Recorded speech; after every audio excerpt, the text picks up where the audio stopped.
नमस्ते प्यारे बच्चों, आज मैं आपके समक्ष एक्सरसाइज 2.5 का भाग नंबर 4 लेकर उपस्थित हूँ और ये भाग आपका इस एक्सरसाइज का लास्ट भाग होगा।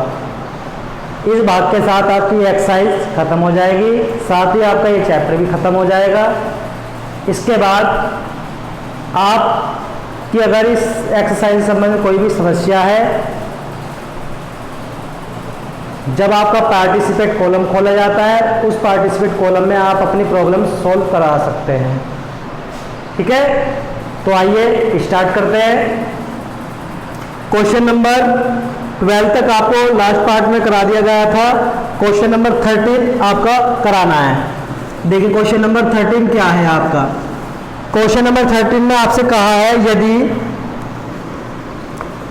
यदि x plus Y plus Z बराबर 0, तो आपको दिखाना है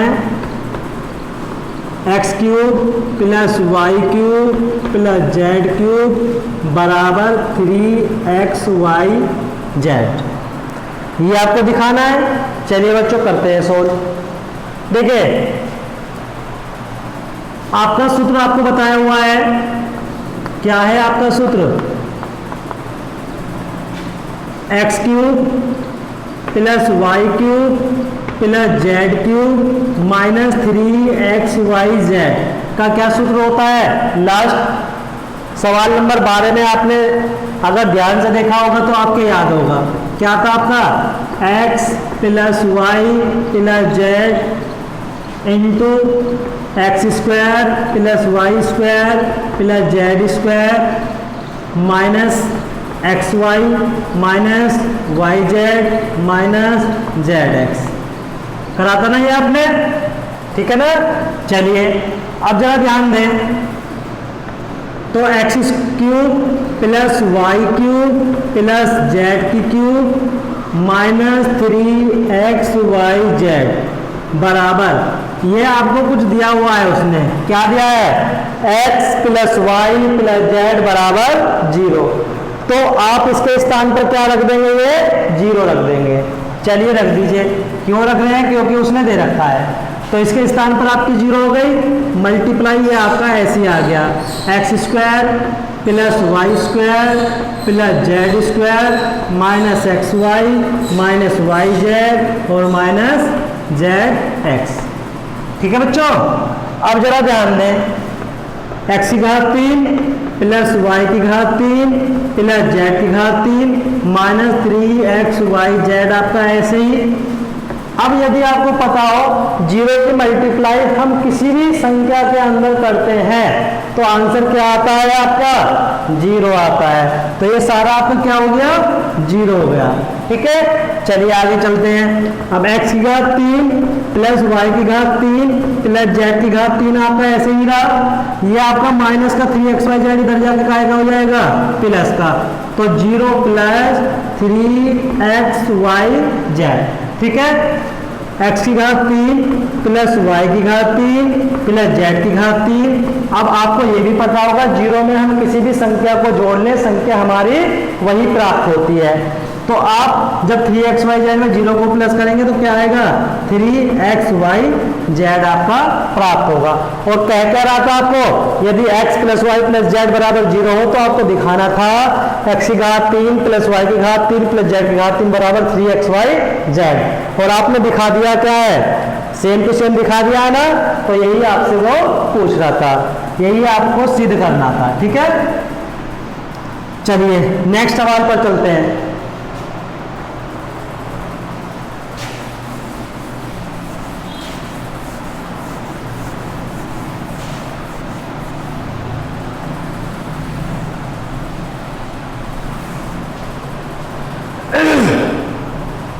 नेक्स्ट सवाल है आपका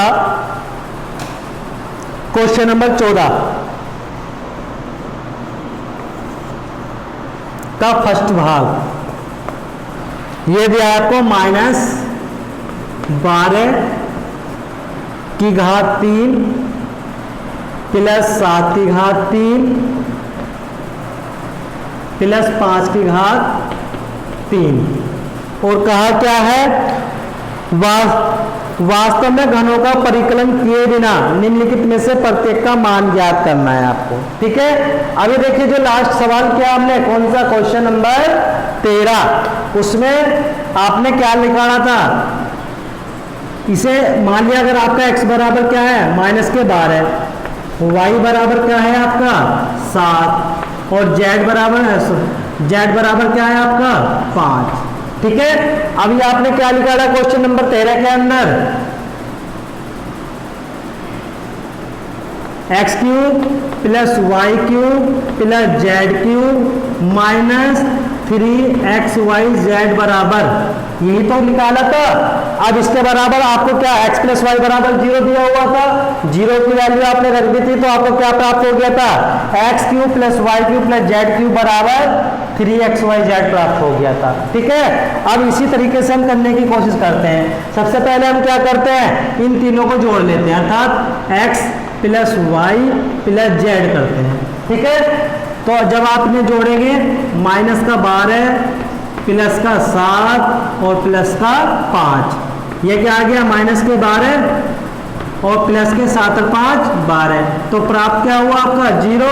तो देखिए बच्चों, x plus Y plus Z बराबर क्या आ रहा है आपका 0 आ रहा है ना, तो जब x plus Y plus Z बराबर आपका 0 होता है तो आप क्या लिख सकते हैं, x की घात 3 प्लस वाई की घात 3 प्लस जेड की घात 3 बराबर 3xyz, ये तो लिख सकते हैं। अभी क्वेश्चन नंबर 13 में हमने यही काम किया था। ठीक है, अब चलिए ध्यान दीजिए, अब x की जगह क्या है आपका, माइनस के 12 की घात 3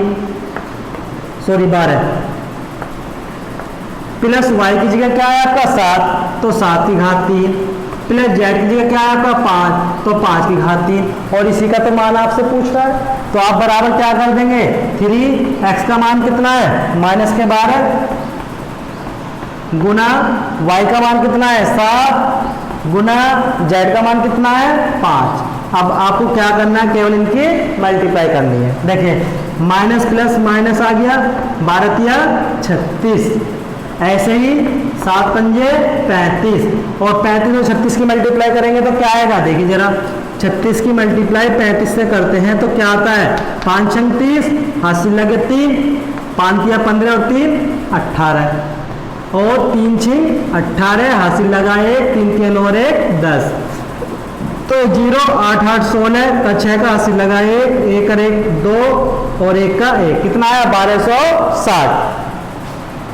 सॉरी ये मल्टीप्लाई है आपका, तो ये आ गया आपका बराबर 1260, काय का माइनस का, यही क्या है आपका आंसर।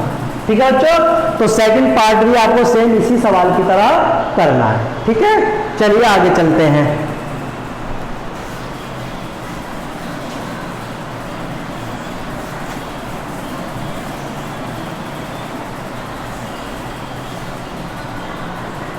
अगला सवाल है बच्चा आपके क्वेश्चन नंबर 15। क्वेश्चन नंबर 15 का फर्स्ट भाग है आपका, क्षेत्रफल आपको दिया है, क्षेत्रफल आपको दिया है 25a² माइनस के 35a और प्लस के 12। क्या कह रहा है, नीचे दिए गए आयतों जिनमें उनके क्षेत्रफल दिए गए हैं में से प्रत्येक की लंबाई और चौड़ाई के लिए संभवतः व्यंजक दीजिए।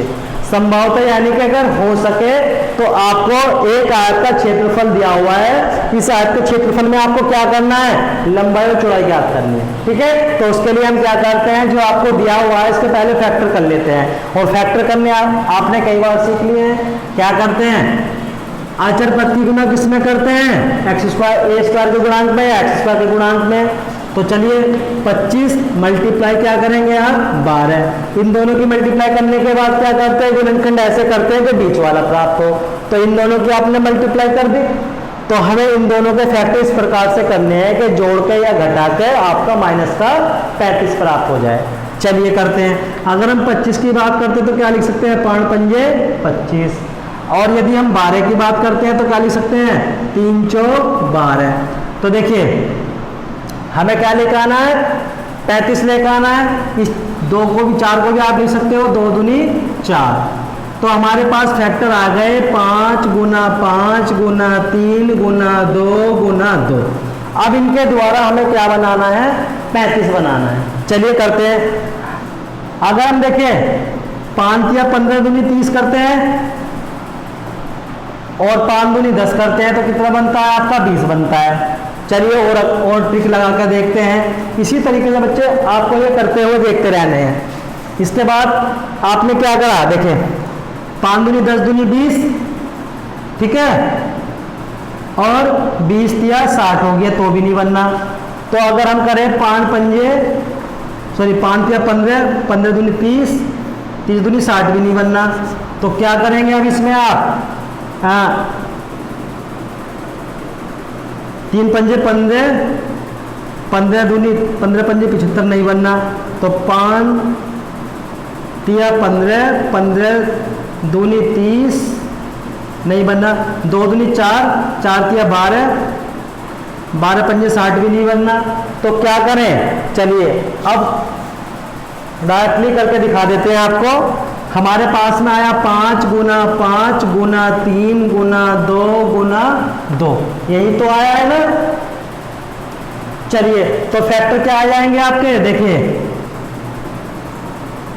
5 या 15, ठीक है, और 5 दूनी 10 दूनी 20, 15 और 20 कितना होता है आपका, 35 ही तो होता है। तो इस तरीके से बच्चों आपको ये करना है। चाहता तो मैं डायरेक्टली से कर सकता था, लेकिन थोड़ा हमें अपने दिमाग का इस्तेमाल करना चाहिए।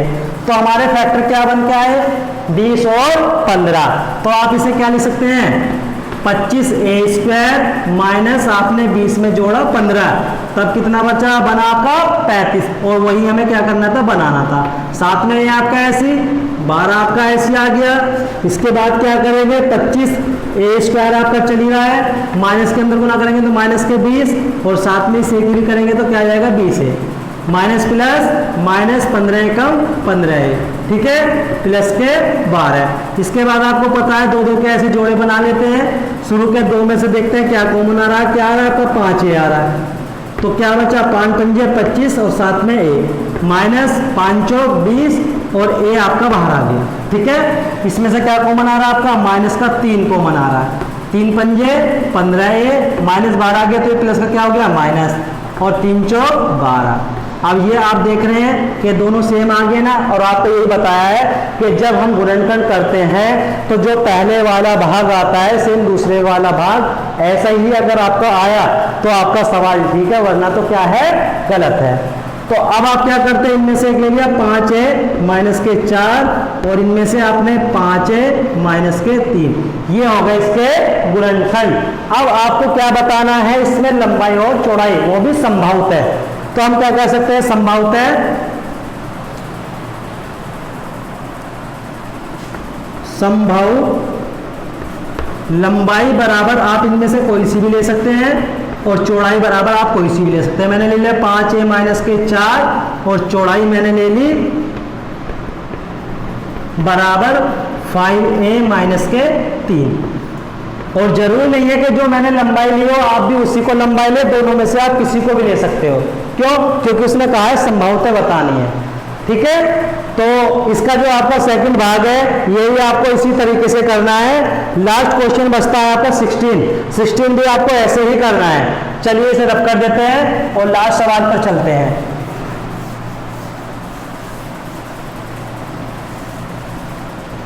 तो क्वेश्चन नंबर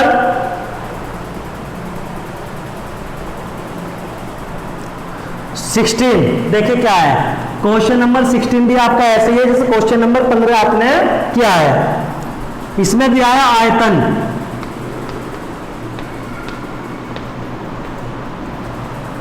ठीक है, क्या दिया है 3x² माइनस के 12x, ठीक।